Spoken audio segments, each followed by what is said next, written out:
இந்த கதையை கேட்டாலே செய்த பாவங்கள் நீங்கி புண்ணியம் கிடைக்கும்னு விஷ்ணு பகவான் கருடாழ்வாருக்கு கருட புராணத்துல சொல்லியிருக்கிறாரு. அது என்னன்னு தெரிஞ்சுக்கலாமா? மனிதரா பிறந்த எல்லோருக்குமே பிறப்பு மாதிரியே இறப்பும் நிச்சயம்.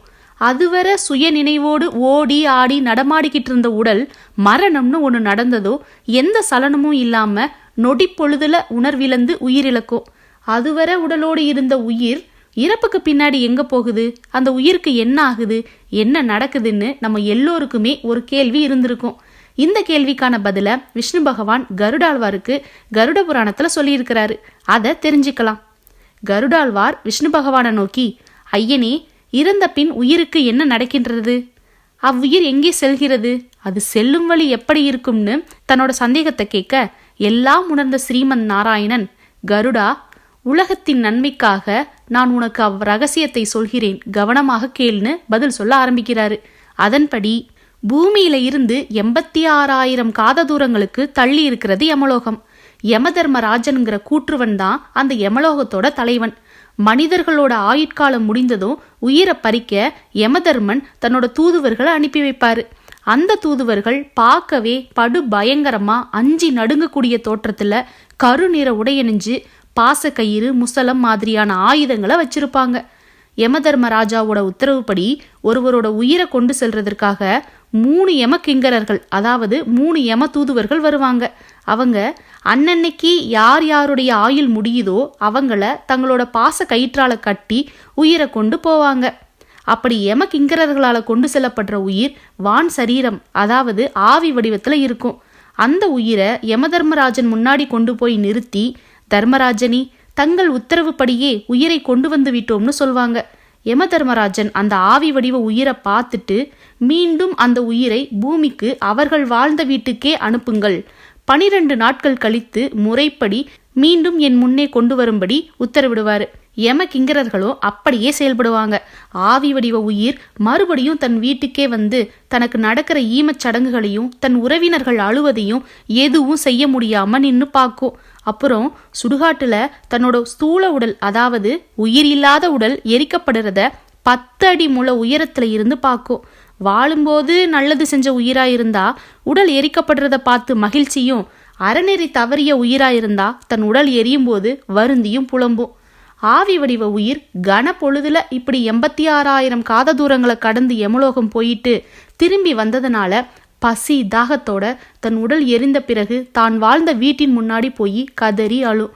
அப்போ அந்த வீட்டு மனிதர்கள் அவருக்கு முதல் 12 நாட்கள் படைக்கிற பிண்டம் தான் அந்த ஜீவனுக்கு உணவா அமையும். அப்படி அவங்க படைக்கிற முதல் நாள் பிண்டத்துல அந்த ஆவி வடிவ உயிருக்கு சிரசும், அதாவது தலையும், 2வது நாள் பிண்டத்தால கழுத்தும் தோலும் உண்டாகும். இப்படியே 3ஆம் நாள் மார்பும், 4ஆம் நாள் வயிறும், 5ஆம் நாள் தொப்புள் பகுதியும், 6ஆம் நாள் புட்டப்பகுதியும், 7ஆம் நாள் பிறப்புறுப்பும், 8ஆம் நாள் பிண்டத்தால தொடைகளும், 9ஆம் நாள் பிண்டத்தால கால்களும், 10ஆம் நாள் சரீரம் முழுவதுமே தோன்றும்.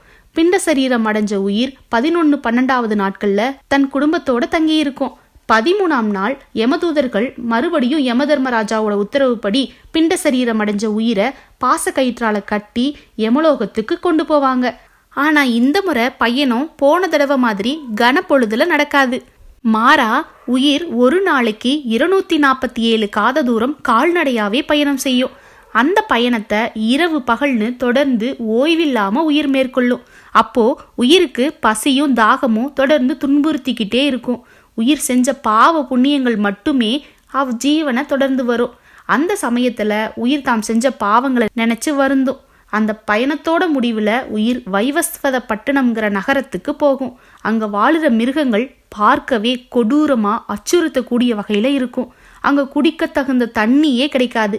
ரொம்ப வெப்பத்தோட இருக்கிற கொதிநீரே அந்த நகரம் முழுவதும் சூழ்ந்திருக்கும்.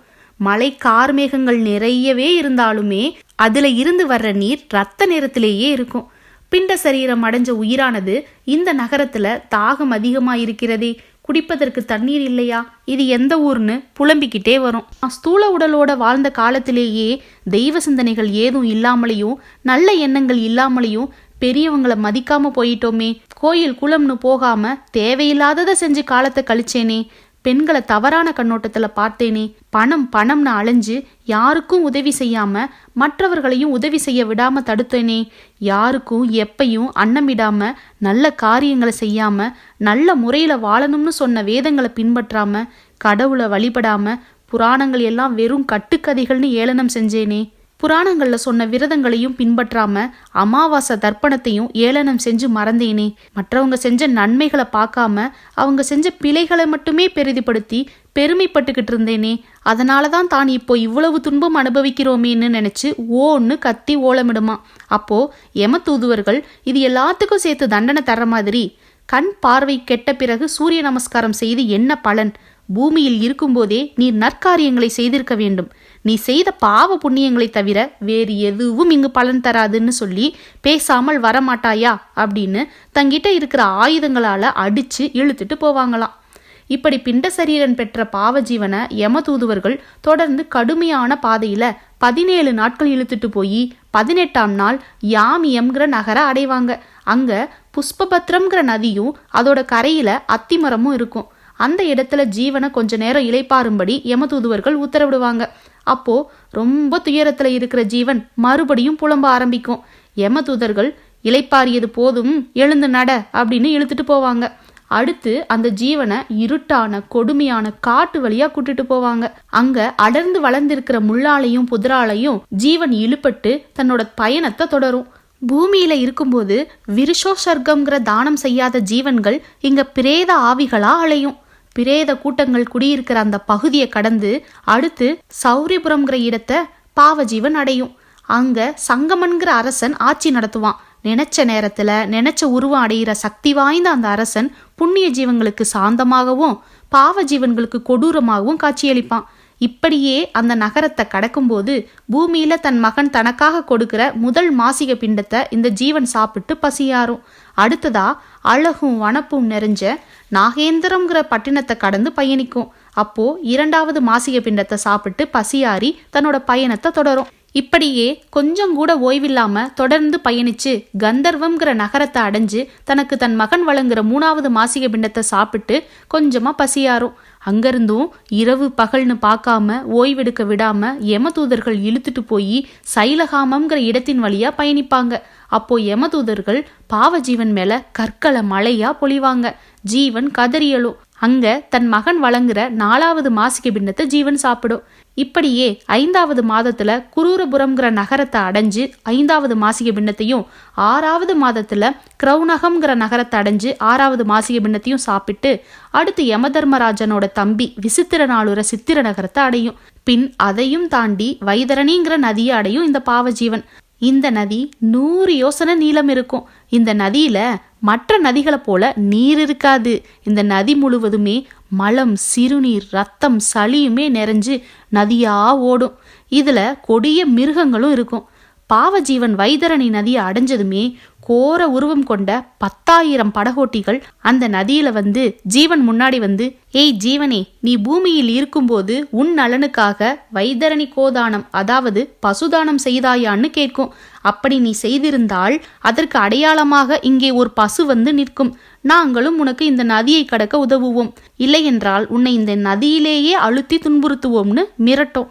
கோதானம் செஞ்ச ஆன்மா மட்டுமே இந்த வைதரணி நதியை நொடியில கடந்து மீண்டும் பயணிக்கும். மற்ற பாவ ஜீவன்கள் அத்தனையுமே பல காலங்களுக்கு இந்த நதியில அமிழ்ந்து துன்புறும். அதனால பூமியில வாழும்போதே ஒவ்வொருவருமே தனக்காக வைதரணி கோதானம் செய்யணும். வாழும் காலத்திலேயே செய்த கோதானம் 1000 கோதானங்களுக்கு சமம். அப்படி வாழும் காலத்துல செய்ய முடியாம போனாலோ அவங்க இறந்த பிறகு அவங்களுக்காக அவங்க குலத்துல பிறந்த மகனாவது செய்யணும். அப்படி செஞ்சா மட்டுமே இந்த பாவ ஜீவன் இந்த வைதரணி நதியை கடக்க முடியும்.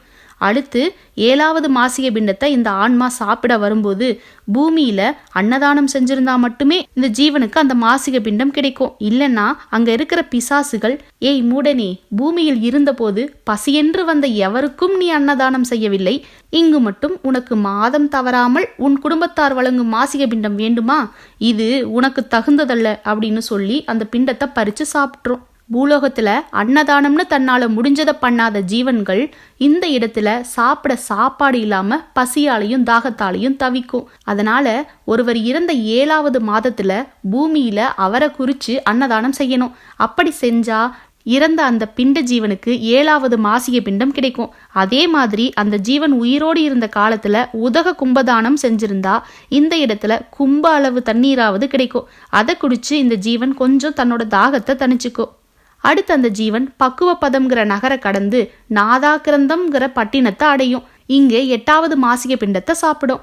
அடுத்து ததாப்தபுரம்ங்கிற நகர 9வது மாதத்திலையும் ரௌத்ரபுரம்ங்கிற நகரை கடந்து 10வது மாதத்துல பயோவர்சனம் அப்படிங்கிற இடத்தையும் அடையும். அங்க மேகங்கள் கடுமையா மழைய பொழிஞ்சபடியே இருக்கும். பாவஜீவன் மழையில நனைஞ்சு கடும் குளிரால துன்பப்படும். பூமியில இருக்கும்போது படுக்கை தானம், கம்பளி தானம், ஆடை தானம் செஞ்சிருந்தா இந்த இடத்தை கடக்கும்போது குளிரால ஜீவன் கஷ்டப்படாது. அடுத்து தன்னோட பயணத்தை தொடர்ந்து 11 மாதம் முடிஞ்சு 15 நாட்கள்ல சீதபுரம்ங்கிற இடத்தை அடையும். அங்க இருந்து 44 யோசனை தூரத்துல வைவஸ்வத பட்டணம்ங்கிற யமபுரி, அதுதான் யமதர்மராஜன் ஆட்சி செய்யற இடத்தை அடையும். அந்த யமபுரி 144 காத தூரம் அகலமா இருக்கும். இங்க கந்தர்வர்களும் அப்சரஸ்களும் வாழ்வாங்க. 84,000 பிராணிகளும் அங்க வாழும். ஜீவன்கள் செய்யற பாவ புண்ணியங்களை அறிஞ்சு அதை யமதர்மராஜனுக்கு தெரிவிக்கிற 12 சிரவணர்கள் அங்க இருப்பாங்க. ஜீவன்கள் வாழும் காலத்திலேயே இந்த 12 சிரவணர்களை வணங்கி வந்தா ஜீவன் யமபுரி போகும்போது அந்த சிரவணர்கள் ஜீவன் செய்த புண்ணியங்களை மட்டுமே யமதர்மராஜனுக்கு சொல்வாங்க. இப்படி விஷ்ணு பகவான் கருடாழ்வார் கிட்ட சொன்னதும் கருடாழ்வார் திருமாலை பார்த்து, ஐயனே, யார் இந்த 12 சிரவணர்கள்? எப்படி இவர்கள் ஜீவன்கள் செய்கின்ற பாவ புண்ணியங்களை அறிவார்கள் அப்படின்னு மீண்டும் தன்னோட சந்தேகத்தை கேட்க பகவான் அந்த சிரவணர்களோட வரலாற்றை விளக்கினாரு.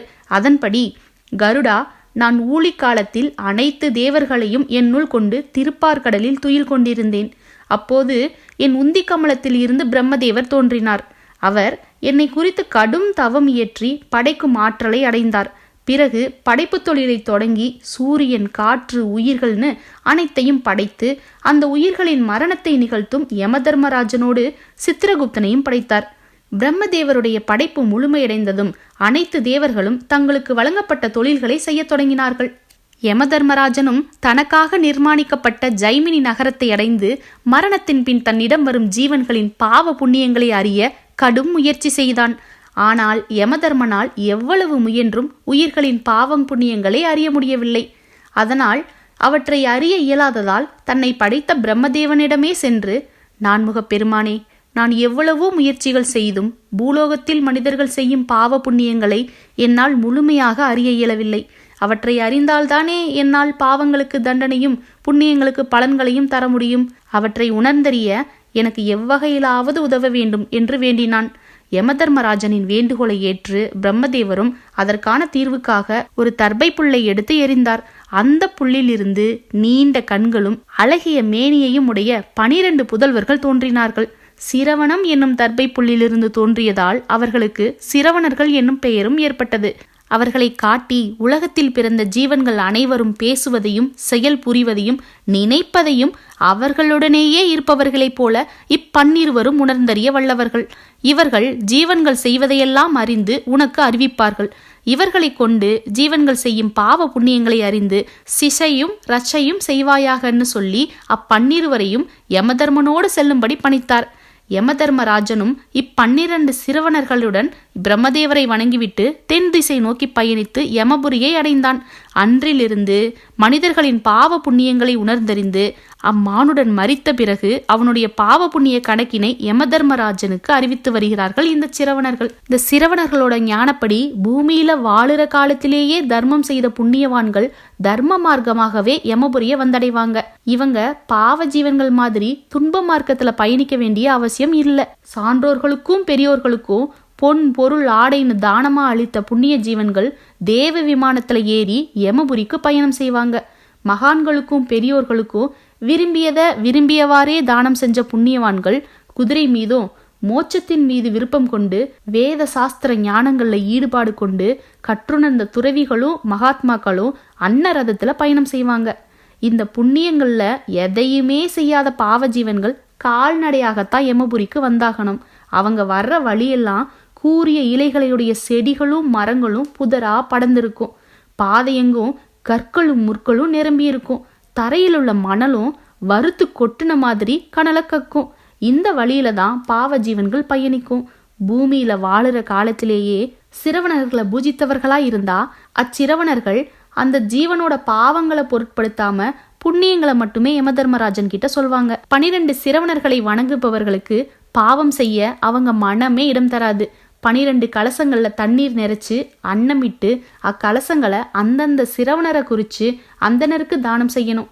அப்படி செஞ்ச ஜீவன்களுக்கு சிரவணர்கள் இந்த யமலோகத்துல சகலவித நன்மைகளையும் செய்வாங்கன்னு சொன்ன விஷ்ணு பகவான் கருடா 12 சிரவணர்களின் தோற்றம் முதலியவற்றை சொல்லும் இந்த புண்ணிய சரிதத்தை பக்தியோடு கேட்பவர்கள் பாவம் நீங்கி புனிதராவார்கள்னு சொன்னாரு. இப்படி இறப்புக்கு பின் நடக்கிற நிகழ்வுகளையும் உயிர் யமபுரி அடைகிற வர நடக்கிற பயணத்தையும் பாவம் நீங்கி புண்ணியம் அடைகிற வழியையும் விஷ்ணு பகவான் கூறியத கருட புராணத்தின் வாயிலா நாம தெரிஞ்சுக்கிட்டோம். இது மாதிரி மேலும் பல கருட புராண கதைகளை தெரிஞ்சுக்க கதைத்துறல் சேனலோடு இணைஞ்சிருங்க. நன்றி.